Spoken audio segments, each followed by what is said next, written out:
Yah cerita apa ngono? Dadi wong ki aja sok gampang nyepeleki wong liya. Kadang-kadang sing tak sepeleki iki mau ki meneng mergo apa? Ngalah ngomong. Ora gelem rame padu. Jadi ngejeni wong liya sopan santun andhap asor iki digawa ning ndi wae.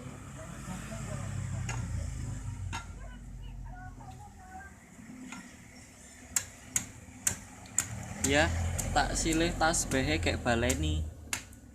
Hah? Iki nek tok gawa crus mlonyo tenan, loro tenan. Dadi wong duwe kasekten dititipi kasekten utawa siaji utawa piandel kuwi sak temene kanggo wong kuwi mau supaya tambah meneh anggone andhap asor sesrawungan. Dadi kaya ngene iki kekuatane kuwi mau isih ana sing ngungkuli sapa iku Gusti Allah Subhanahu wa taala. Lah nganggo kaya ngene nek kun fayakun pas apese cres utar tenan.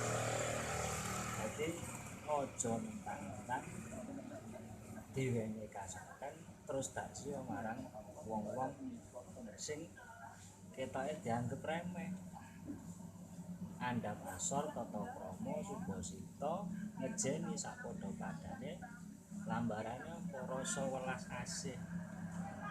Dadi ngalah karo sapa wae kuwi luwih utama, luwih bagus.